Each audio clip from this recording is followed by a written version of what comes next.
welcome to Lead Live, reminding you of your personal genius and how you think in order to actualize what you desire.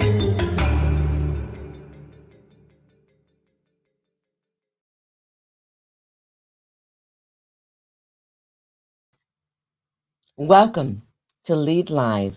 We're so pleased to have you here with us Wednesday. Wherever you're at on the planet, we are honored that you always show up. And those of you who are new to the Lead Live show, just know that LEAD stands for Leadership Excellence and Achievement on Demand. And our intent is to share with as many as us across this globe as possible the power that we have, the capacity that we have to be the CEO of our own lives. Today, I'm especially pleased to have someone I met many years ago who, in very short order, within minutes, aid me in understanding the power of words in a way that I just didn't appreciate up until that point. It took like 30 of my words, reduced it down to 2 or 3, and I was blown away. And I was like, whoa, wait, who are you? How did you do that? And so many years later, I'm able to have this broadcast and welcome Dan Cohen here. And I'm going to bring him literally into the studio right away. And I want to let you know that we're having a little bit of sound complications. And I think they're on my end because my technology person's not here. But the good news is Dan is here. And we may have to use the phone, and hopefully you hear us. So I'm bringing Dan into the studio. Hello there. Hey there. No technology can get in the way of our collaboration. Awesome. You got it. You got it. Well, it's a pleasure. And so what I'd like to ask you as audience, as you listen in, tune in, I want you to be really particularly attentive to the notion of mindset as we talk about this very important topic of 3 ways to communicate or to use communications to drive change. We want you to think about mindset. We want you to think about leadership. So first, let me do the appropriate introduction. So this remarkable man, Dan Cohen, is the principal and founder of Full Court Press. And that title is perfect considering the nature of what he and his team does for a number of organizations throughout the United States and beyond. And especially ensuring that the leaders in those organizations, whether they're frontline leaders, they're the executive leaders, all the leaders understand how best to leverage their capacity in order to be the change and provide the influence that sustains and ensures the effectiveness of their respective organizations. So what is a little bit of his legacy? He's very humble. When I asked him to give me a bio, he was the most succinct among everyone, and that doesn't negate anyone else. It just demonstrates his parsimonious nature, rather. His work at General Mills in the mid-1990s was recognized by the Wall Street Journal as being on the forefront of leveraging brands to create public relations success. Dan currently guides Full Court Press clients as they seek solutions on issues ranging from universal children's health insurance coverage to immigration. Dan is an executive board member, and I had the honor and pleasure to serve with him on the Oakland Metropolitan Chamber of Commerce. Well, we're going to jump in, and I want to ask you, Dan, can you tell us something that people would not otherwise find in social media, on the web, something unique about you that would illuminate the essence of you? Wow, that's a great question. That's a great way to start the conversation. I think probably it's that storytelling, which is a core part of our professional life, is also a huge part of my personal life. I'm a ridiculously avid reader, and I tend to read mostly science fiction, things with spaceships and aliens, as much as I can get my hands on. My Kindle is worn out. And I think what you may not know about me is that my favorite author is a gentleman named William Gibson, who wrote about the cyber era a generation ago before any of this happened. And it keeps going to happen for me last week when I tweeted something about it and he retweeted it. So now I have, I don't know, 500 new people who know about me on Twitter because my favorite author in the world retweeted me. So in the scheme of things, you know, it's not a Nobel Prize. You know, the agency didn't win a big award, but my favorite author in the world retweeted me. So that was, I guess, of the last week, that was probably the coolest thing. That is cool. That's cool. Well, let's jump right in, because those who are tuning in and those who will leverage this broadcast in the future will want to know the answer to the basic question that we're asking. But we're going to come to the question secondarily. Let's start off with, why is communication important to leadership? You know, I thought a lot about this idea because the folks watching this show are going to be leaders in their own right. They're going to be CEOs of their own organization, or the phrase you just used, CEO of their own life. And I think both of those are critically important. So I think what communication allows us to do is build connections. And the only way to get anything done in an organization or in the world, or even with your customers, is to have a real connection. You know, there are plenty of organizations that do it through loyalty cards.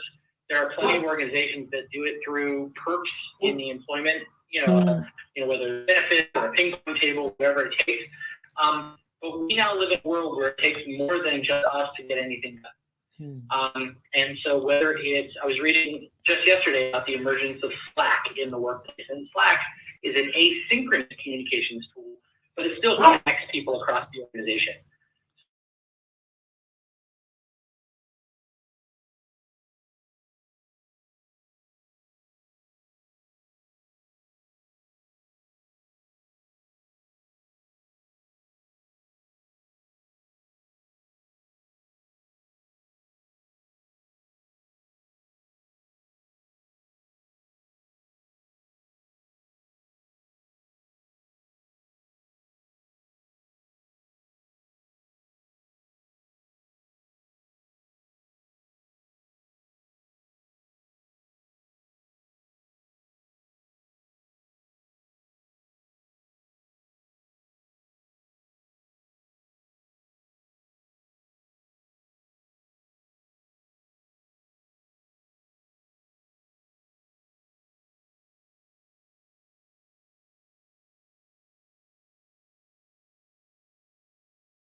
We do is just put some structure and order around it. And, I think that is the most effective way to think about strategic communication. You know, the part that I really like, Keith writes, no sound right now. No sound. Oh, you can't hear him. Oh, that's not cool. Thank you so much, Keith, for letting us know that. There's so many gems you just shared. They can't hear you. Okay, let me see if what I've just done helps. Keith, you or anyone else, would you please let us know if you can hear Dan? Dan, can you speak? Yeah, thank you again for having me. And if you're able to hear, great. If not, I promise this comes with a lifetime guarantee. I'm happy to repeat this anytime you want. You can give me a call and we can try it. Okay, the sound is back. Okay, they could hear you. Thank you, Loretta. Oh my goodness. Now, you just shared a seminal key piece, and it's not fair to ask you again, but can you, in your own way, convey what you both mute? No, we're not mute. They can hear us on Facebook. For some reason, you can't hear us some places. Listen, technology happens, and my apologies to all of you. And for the folks that where the sound was out, I think the question was, what's the difference between communication and strategic communication? And fundamentally, it comes down to having a plan. And a plan isn't just, I'm going to write stuff down on a page. It's, I'm going to do the thinking behind the writing. So I'm going to think about who's my audience that I'm trying to engage. Why am I trying to engage them? What do they need to hear in order to do what I want them to do? And how am I going to know if we were successful? It's not difficult, but for many entrepreneurs and for many leaders, the notion that they're trying to eat the elephant all at once is a lot harder to stomach than eating the elephant one bite at a time and having a plan for how you're going to do that. And I was meeting with a young entrepreneur 2 days ago, and he says, I have 5 solutions for 30 different audiences. And I said, well, maybe just pick one. Maybe pick 1 or 2 audiences to try to sell that one solution to, and then move your way down. Because it's a lack of discipline and trying to talk to everybody means you're not really going to be able to engage or talk to anyone. thank you. And Dan, I'm definitely going to have you back in months from now, if your schedule permits, when we got the alignment of all the stars. And my technical person who would normally be here had an emergency, so he's not here. So we're relying on this humble spirit in front of you. So my apologies to you, Dan, and all the viewing audience. So the next question, what are the 3 ways to use communications to drive change? Any leader of an organization, whether it's a one-person operation or if you lead a group of hundreds or thousands, I think needs 3 major tools to drive the change. The first is intention. You know, it's very easy to just kind of want to do something, but to have the intention where you've thought about what you want to do and you know which way you're going and you've done the thinking and the research in order to be able to do that is critical. So proceeding and communicating with intention is very important. The second thing is transparent as possible, right? I think about the leader of Salesforce, who's very transparent every year with the goals of the organization, and then they get passed down through the entire organization. So it's very clear what the goals for the organization are going to be. And then the third is to be clear about not just the direction we're going in, but how we're going along that way. So, you know, being honest if it's not working, or being very clear with the team that, hey, it's working and this is very exciting and let's keep the momentum. So if you're going to use communications to drive change, again, it requires intention, transparency, and then directionality, making sure folks know where you're going and you're on that path to get there. I think for a lot of team members, it's that time in between where you've decided to go in a direction, but you haven't gotten there yet, where oftentimes, myself included, leaders can disappear. And team members are left wondering, where are we? So any way that you can provide feedback or direction about how it's going can go a long way in keeping the team going towards driving the change you hope to drive. Well, you've already answered the follow-up question in part. Do you want to add anything to why is driving change important?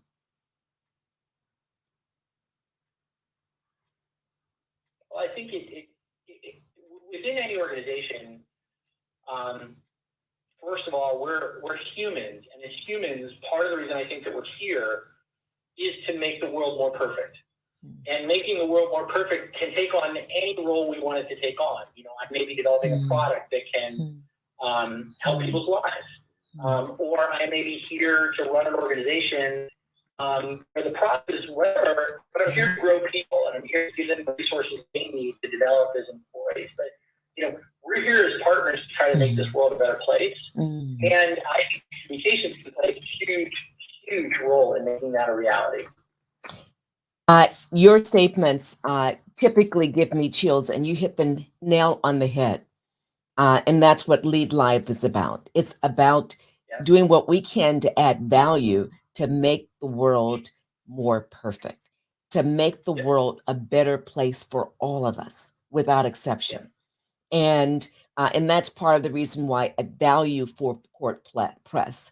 And most importantly, you, because you live that through your family. And so when you think about leadership engagement, folks, when you think about whether it's improving productivity, what's the aim towards achieving the mission of the organization? You think about building relations, enhancing morale. We can think about so many other areas. Communication is so critical. We have a tendency of taking it for granted, right? Don't we, Dan? Absolutely.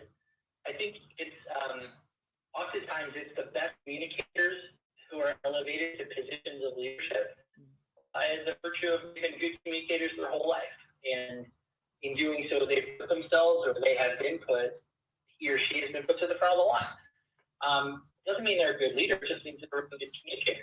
And I think that for individuals, and at various points in time, I've found myself at the front of the line wondering, how did I get here?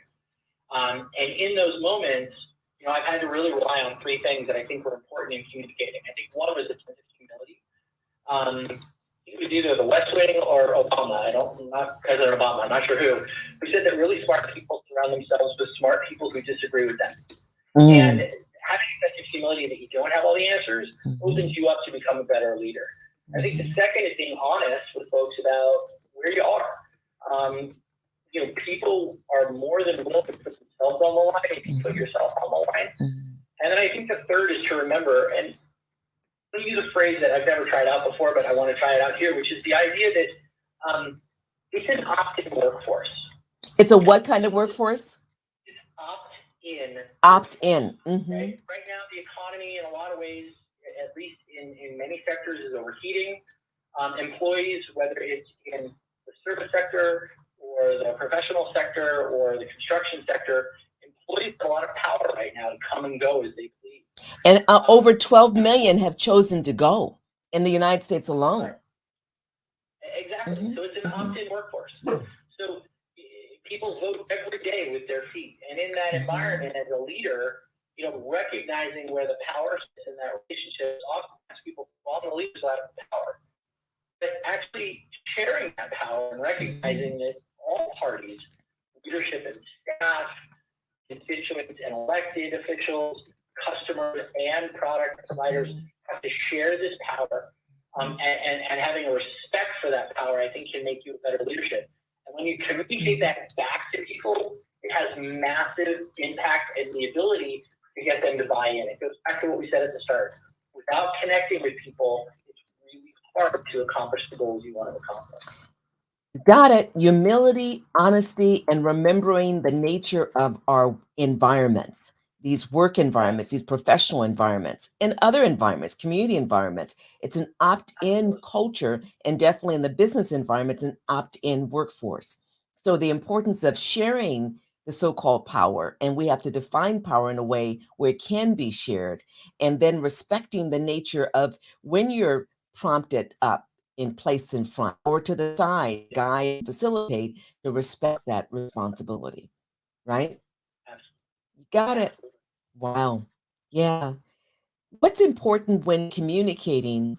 And I'm gonna ask you to go a bit deeper than you've gone when it comes to the constancy of change.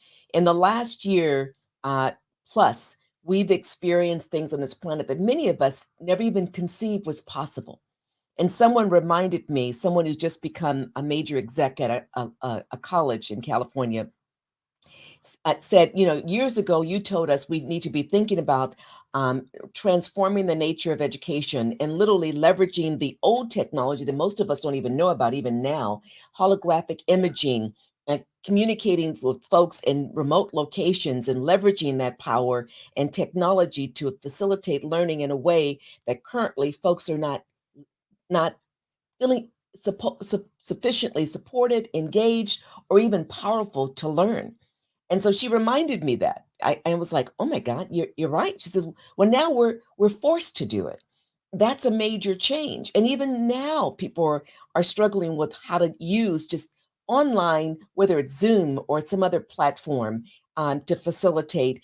And I said, push beyond, because she's now responsible for technology for that massive institution. Push beyond the obvious. Bring people into spaces where they're literally remotely connecting in a much more powerful way.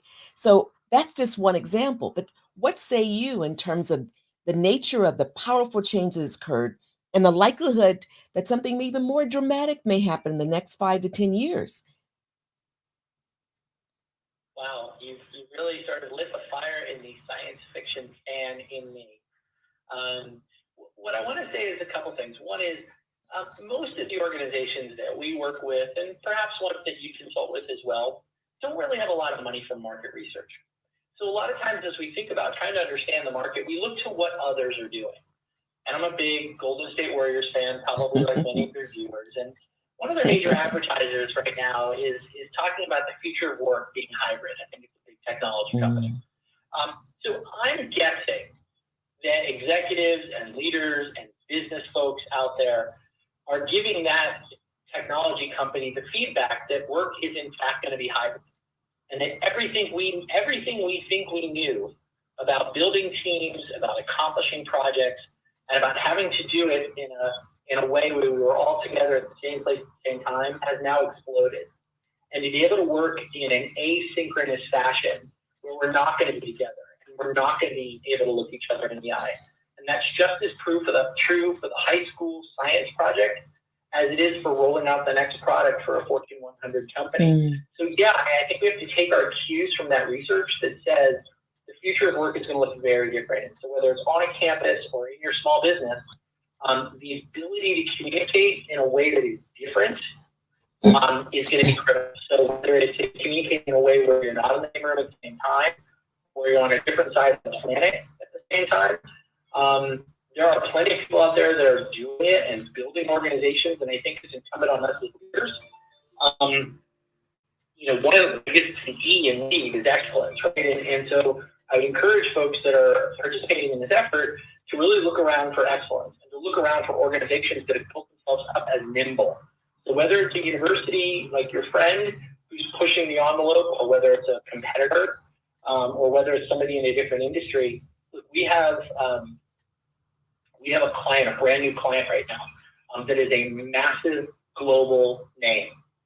They make enormous amounts of money. They have 100 employees. If this were 15 years ago, they would have 100,000 employees.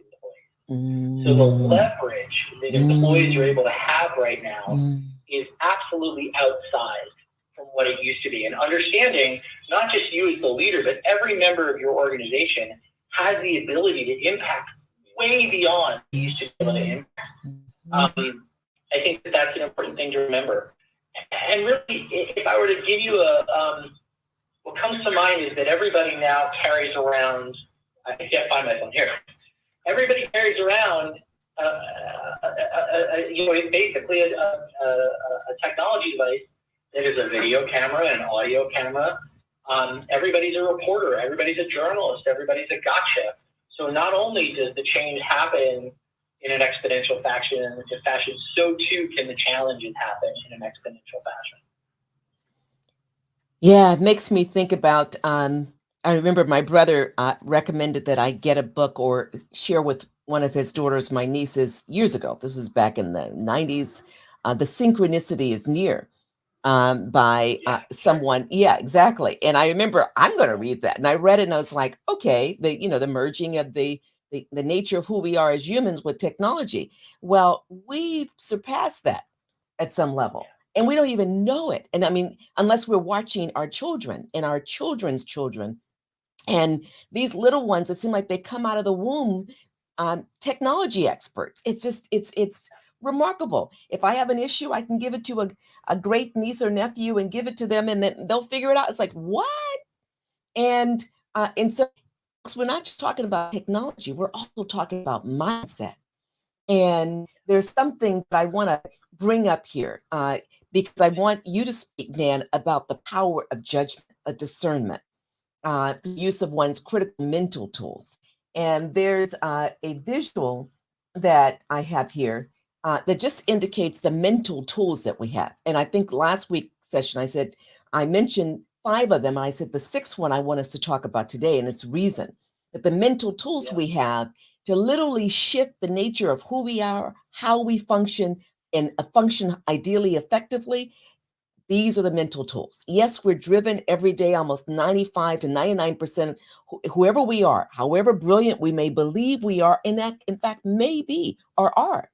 We're driven by the subconscious mind. And the way to change the subconscious mind, literally, that emotional mind, that feeling mind, is through these mental tools: will, reason, intuition, imagination, perception, memory. So speaking to reason, I want people to really think about it's the ability to think, which is our highest function.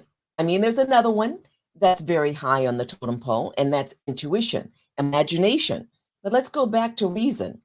Understand through inductive reasoning our ability to originate thought. In fact, everything was created because we started with an imagination and then we used our reasoning, and hopefully we didn't allow other people's perspectives about whatever it was to say you can't do it. We literally used our mental tools, our wills, our imagination, etc., to get to the place where we created. And whether it's that cell phone or whether it's the technology, other technologies that we're using, or it is literally a platform that allows us to facilitate with thousands of people needing only 100 employees rather than 10,000 or 100,000, as Dan has indicated. So let's cut to the chase, Dan. Why is the nature of leadership so critical in terms of reasoning as one is preparing and engaged in ongoing strategic communications? I think you laid out here the reason gives you the ability to think, which is the highest function. One of the things that I struggle with as a leader, and my guess is most of the people watching this struggle with leadership, is actually carving out and finding the time to do that reasoning and to do that thinking. For many of us, it's our gut or our instinct or a flash of light insight that got us in the direction where we're headed. But it's finding that quiet voice that does the thinking and giving that the space that it needs. That is absolutely the hardest thing to do, and it's getting harder.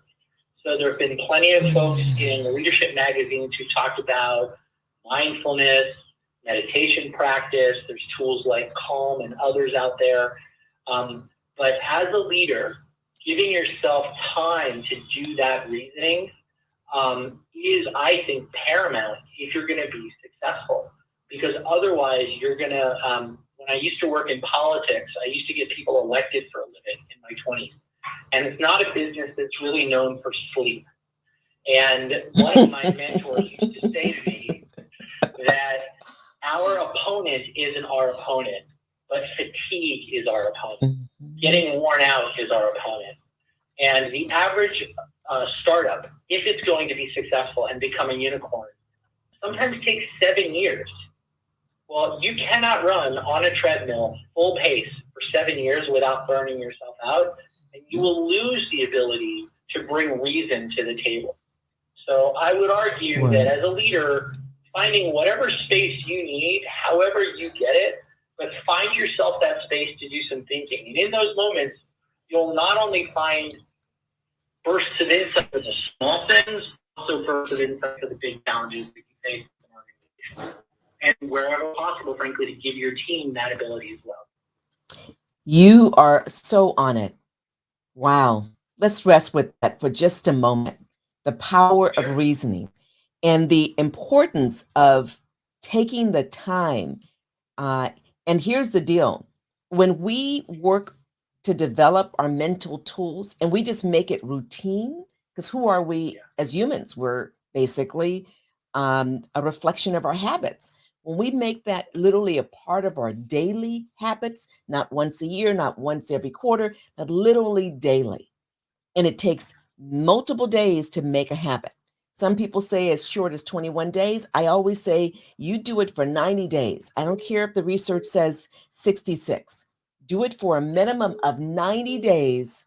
And then all of a sudden you wake up and you won't even know. You just routinely go to that meditation where you're reflecting on what it is that's happening, why it is that's happening, what is your particular vision for what's happening, and then allowing for all the input that you get to help to determine the appropriate solution, the next step, so that habit building in terms of your focusing on your reasoning skills, you're using whatever sources out there to make transparent what that looks like, and just before you know it, get out of your own way, because you're going to be, so people are going to be putting you in the front of the line. You're like, oh, wait, I didn't ask for this. And yet you did.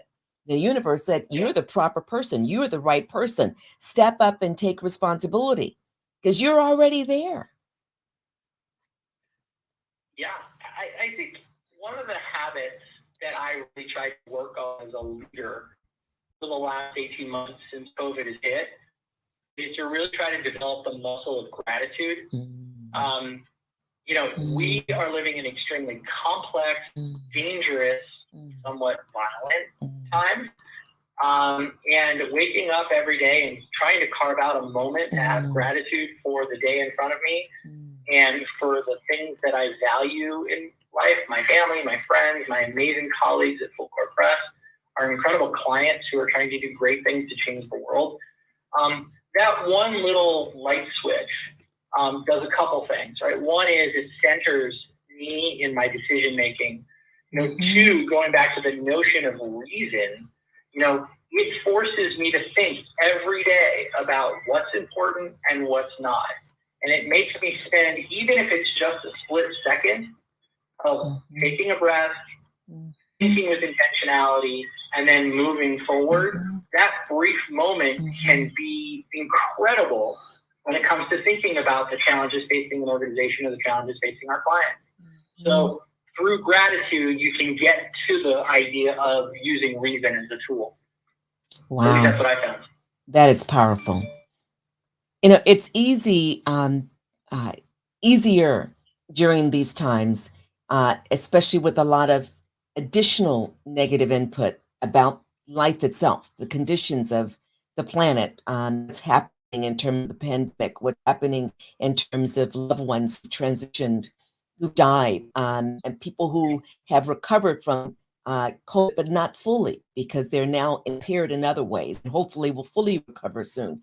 It's so easy to focus on what's wrong, what's challenging, what's difficult, and even to accentuate those things. And the essence of gratitude reminds us to be grateful where we're at. Even when I don't feel good, and someone says, "Oh, you look like you don't feel good," I immediately correct myself. Oh, let me just be very clear. I am extremely fortunate. They're like, no, but your feelings. I said, my feelings have nothing to do with it. I am extremely fortunate. And all I have to do is think about all the nieces and nephews, the godchildren, the many loved ones among brothers and sisters, among friends and colleagues and people I've yet to meet. All I have to do is think about the greatness that abounds, that doesn't get enough airtime, and I'm brought right back. And that internal smile, even if it doesn't show on my face, is there because I am in deep gratitude. I'm extremely fortunate. I'm wealthy beyond measure, and I didn't work for the level of wealth that I have. I just woke up and I have it. And that's what we want you to remember, everyone who's viewing this. Yes, challenges are real. Yes, difficulties are real. And especially when you have a grand, what do you think about this, Dan? When people have a grand idea for their lives, their vision is powerful. It reflects a remarkable dream. And they're excited and they go at it. And all of a sudden they hit a wall. Isn't that typical? Sure. Well, I could think of a couple things. One is we've almost been out of business a couple times, right? That, there were recessions and there were mistakes I've made along the way. I'm completely humble and willing to share them in great detail if anybody wants to ever take a course on what not to do, and share that with my peers, and we talk about it all the time because I think we learn from that. I think the second is, there's a huge difference between happiness and joy. Right? Happiness is ephemeral, but joy is I think, a more permanent state. And I think that as we think about how to inspire people, customers, employees, colleagues, peers, we should be trying to direct them to places of joy as opposed to places of happiness, right? I'm happy that the Warriors won a game yesterday, but that will come and go.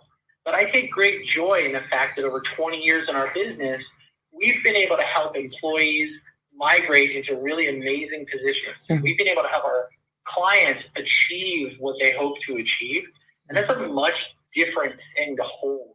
And I would encourage the folks watching to really think about, okay, is this a happiness thing or is this a joy thing? Because when you start a business or run a business, every day is a challenge. My mom was an administrator for school, and you can imagine every day there were problems, but yet she took great joy in the work that she was doing because she knew every day that she was helping these kids get an education. And I try to learn from that model that, this business is going to have ups and downs, but every day I get to wake up, do a job I love with people I like, for clients that are willing to pay me and my team. Like, it doesn't get any better than that. And so that's a moment of joy. That's not happiness, because there's some days it sucks, but that's definitely a place of joy. And I try to hold on to that as much as possible as a leader. And I try to transmit that to the CEOs that we work with and advise. And I try to transmit that to my team members at FCP. Awesome. What's an example of a distressing event that required special communications to enable the change that was necessary? Can you tell us the steps the executive or that team went through, in brief, which of course you know how to do? Sure.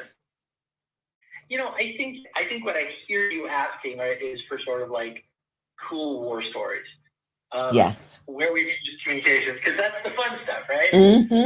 And quite frankly, too many people are in that space now, and they need the proper guidance to understand, it appears to be a big deal in the scheme of things, especially when you get through it, you realize, you look back and say, it wasn't that big of a deal, but you did need to take certain actions, be strategic in moving forward. Go for it.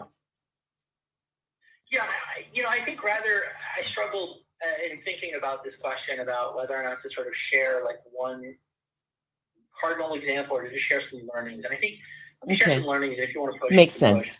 Makes sense. I do think that that the mistakes in moments that require you to be nimble as a communicator are often where you have an idea but you have no plan. So you may have the best idea for your organization but no plan on how to get there. And so you find yourself halfway down the road. And there are many people who are following Jeff Bezos and some of his writings about leadership. One of the things Amazon promotes is something they call bias for action. Right? So when in doubt, act. Right? All well and good, but it doesn't always work out. And often it can cause a problem bigger than the problem that you're trying to solve. So the challenge for a leader is, if you're going to build a bias for action culture, you also need to build a culture that has transparency built in so that nobody's trying to hide mistakes under the carpet, or you have a culture in which failure is celebrated because that's how you learn. So I think from a leadership standpoint, the learnings are, it's not just in the idea, but it's in the execution. I thought maybe that would be an interesting way to frame that. I really value that. And I think probably the viewers value that more than just an example, because at the essence, you're talking about the importance of planning, being very mindful, right? Yeah. Intentional, knowing where ultimately you want to land. That's part of the vision, the mission of the organization, walking back and planning accordingly. And at the core, you're talking about some seminal values, knowing what is appropriate and what's not, right? You're not sweeping things under the carpet because you're all about integrity. You're not dismissing people because you're all about respect. You're not dismissing ideas because you honor diversity. I mean, you can go on and on in terms of values. And then at the core is you're celebrating people's predisposition to take risk, strategic risk, the kind of risk, and that excited my dog, obviously, as he's protecting all of us. That's Bosco for everyone who doesn't know him. He'll calm down in just a moment. But I want you to know that the power of failure, those who we taught as grand successes, if they didn't fail many times prior, and most of us don't even know about their failures, they would have never gotten to the grand successes. And you talk about it in terms of your own business, Dan. You failed. And that didn't mean you closed. You came near closure. And those failures were preconditioned to your current success.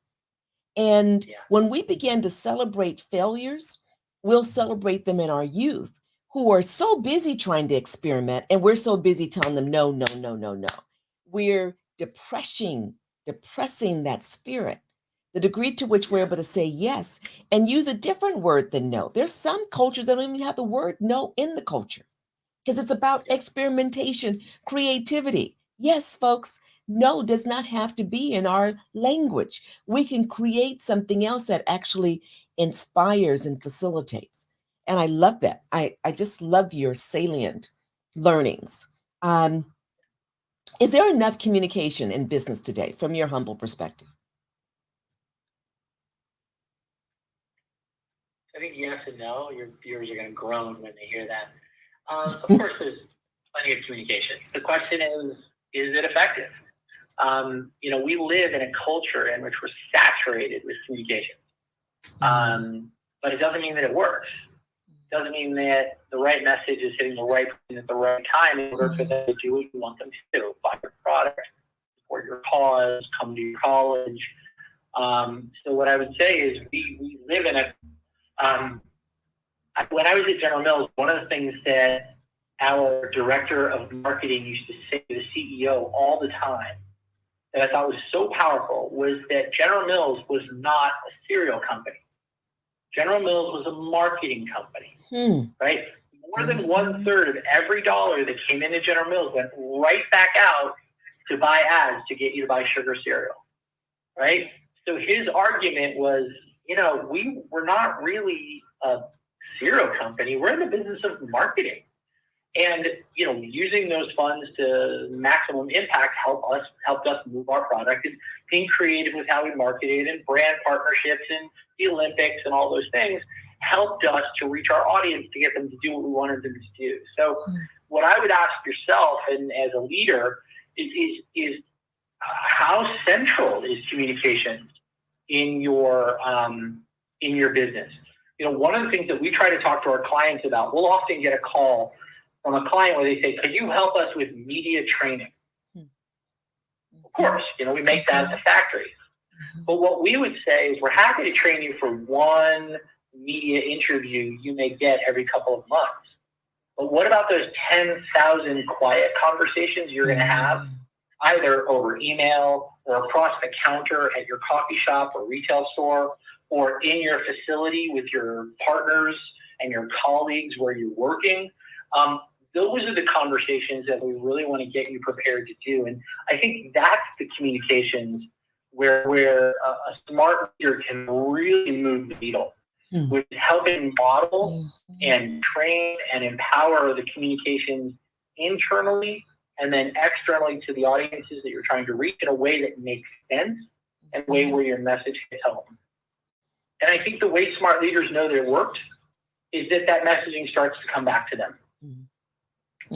When the Nike executives are getting "just do it" coming back to them as, this struck a chord, that's when you've hit home with your messaging.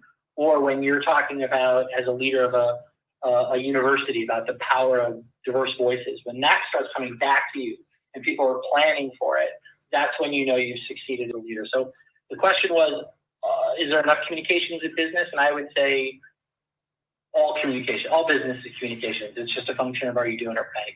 And is it effective? But you have the communications. Yeah. There's a statement. This is a simple statement. It has significant influence on folks. We all have blind spots, and most of us tend to overestimate our skills.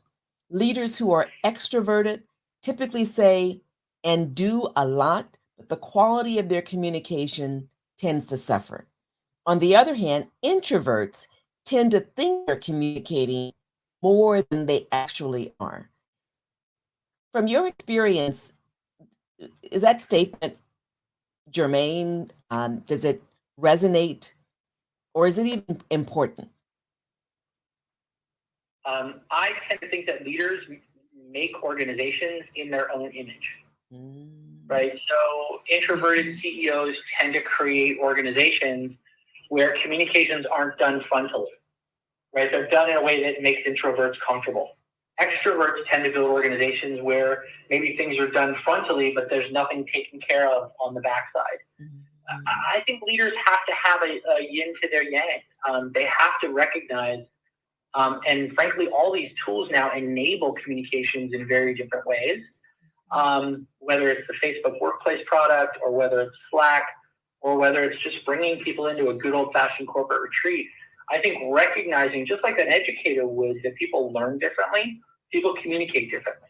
So I think you're spot on with this statement, in that leaders do tend to build organizations that echo trends, and then struggle to backfill with whatever they're missing.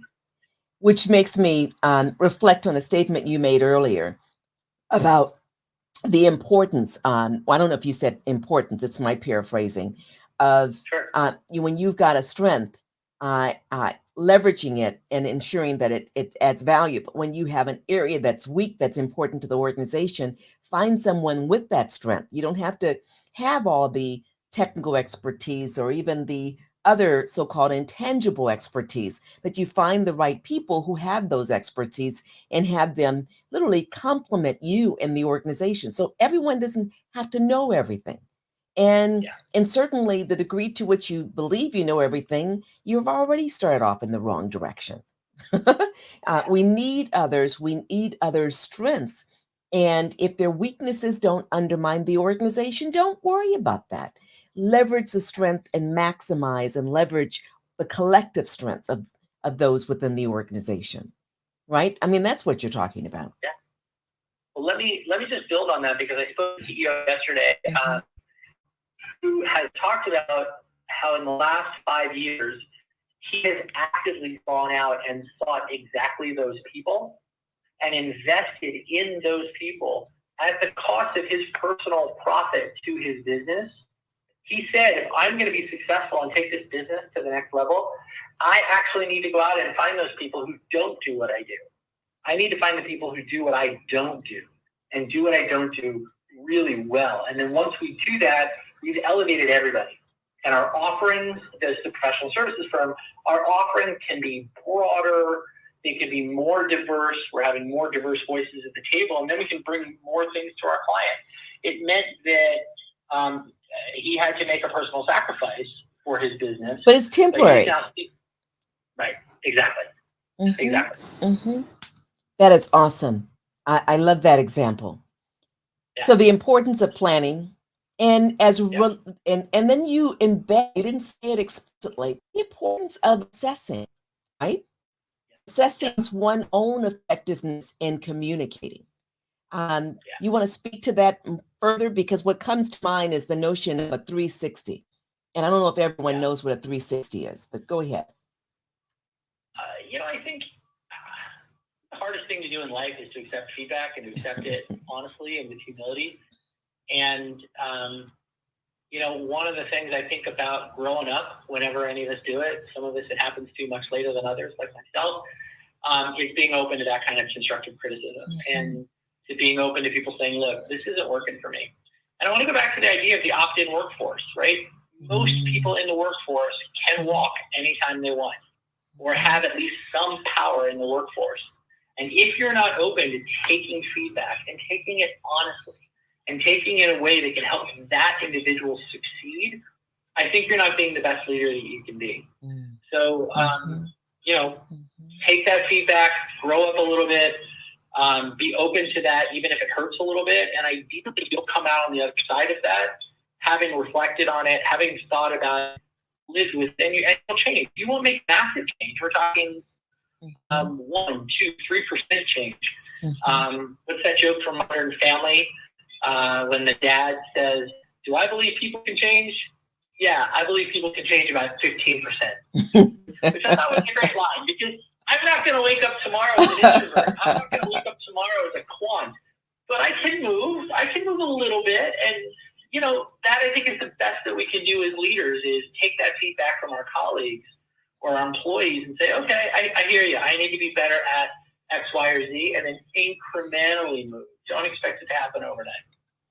Yeah, I'm not going to give this quote. I'm not going to quote this accurately, but a remarkable professional has said more than once, you work to improve yourself 1% of the time. 1% every day. In 100 days, you'll be 100% improved. And and so, however you need to convey it to oneself, please just recognize that we get the opportunity to grow. And I fundamentally believe that that's what life is all about. At the end of the day, it's about growth. And so you smile. What comes to mind, Dan? Well, I just think I actually think in this conversation we've missed something huge. Oh, go for it. I feel sad that we waited until 53 minutes into a broadcast about how to drive change without talking about something huge, which is mentorship. In that being a leader is lonely. And having a network of peers or an advisor or just someone you trust who can help you as a leader or help you and your partner as leaders is, I think, a massive way to drive change, because that outside perspective, that third-party perspective, you can get in the 360, but those are people still in the organization. A fresh set of eyes, somebody you trust, somebody who's maybe been there before, or somebody who's been in a similar environment. That feedback can be super helpful. And it can come in a lot of different ways, right? It can come as a professional coach. It can come in professional therapy. It can come in professional peer groups. It can come in a mastermind group. Yeah, a mastermind group. So I think that we would be remiss if we didn't talk about mentors and their ability to help you with the tools you need to drive change. So thanks for letting me put that in at the last bit. That is invaluable. You're on it. Yeah, you're on it. We don't know what we don't know until we expose ourselves. We experience something. We leverage someone or some individuals. And having a mentor, a coach, or someone with expertise who's been there, done that, and done it exceptionally well, who's outside of the organization, is even more powerful, because then you're more likely to be more self-disclosing, and that individual is in a position where you're not concerned about his or her influence on your particular role. And in fact, they can help you accelerate within that organization, perhaps even into another organization, or even in your own organization that you're building. Yeah, that's powerful. Thank you for your mindfulness, Dan. That's on point. Any closing statements you want to make? And then I want you to definitely go back to what you shared at the beginning that may not have been captured because of the nature of this technology. Most of the technology, let's be very clear. And that is the 3 ways to use communications to drive change. Sure. Well, first of all, thank you to you, and thank you to folks that are watching. I mean, we live in an attention economy, and the fact that you have stuck around for 55 minutes, I value that, and I really appreciate that, and I'm humbled and honored that you thought this was worth sticking around for, whether you're watching now or whether you're watching 10 years from now. Just thank you. And thank you, Elnora, for this, Dr. Webb, for this amazing conversation. As you know, wherever we are in life, we don't get to have these conversations very often. And so stopping, thinking, being intentional, I'm grateful for the opportunity to have this conversation. So thank you. That would be my final thought. And then for the folks that missed the first part, the question was, what are 3 ways to use communication to drive change? And the first was to just be intentional about it, right? Know what you want to talk about, have a plan, think about your audience and what they need to hear in order for them to do what you want them to do, and then think about how you're going to measure whether or not you really got to them. And that kind of a plan can be written on a cocktail napkin, or it can be 100 pages long. But the fact that you've done that thinking and you've thought about what you want to communicate and you've thought about the direction you're going, that is going to take you a long way as a leader. The second would be to just be transparent with yourself, with your employees, with your team about what you can accomplish and when you can accomplish. And the third is to be realistic with people about, as you take the direction, where are you along the way? Is it working? What can we change? Is this the right direction? A sense of intention, transparency, and direction are three ways to think about how to use communication to drive change, whether it's changing your audience, changing your product, or changing public policy. I'm very honored that you came here, that you shared in such substantive information, and you've inspired me further. And I know you provided a number of gems. Thank you, thank you, thank you. My gratitude to you, Dan. And I wish you. What leadership book are you reading right now? Okay, the one that I just, oh God, there's so many. I just literally in the last 2 months read 60. Okay, pick one that really stuck out for you. I'm curious to know what's working on the brain. You know, there's no one. I wish I could say one. You know, what I'm going to read over again, and I'm not even certain why, but I feel compelled. It's by Dale Carnegie, How to Win and Influence People. And I read that many years ago. I'm just picking it back up to read it. And because of the nature of who we are, we're influencers, even when we don't want to be, even when it's not our intention. We're influencing folks when we walk down the street and we look at them intentionally and smile. We may have actually caused someone not to take their life. I know that from personal experience. I haven't read that book in 30 years. I'm going to go back to it. Go back to it. I just pulled it off my shelf, and a lot of books I'm reading are about leadership in the financial industry, because that's the industry that I'm in.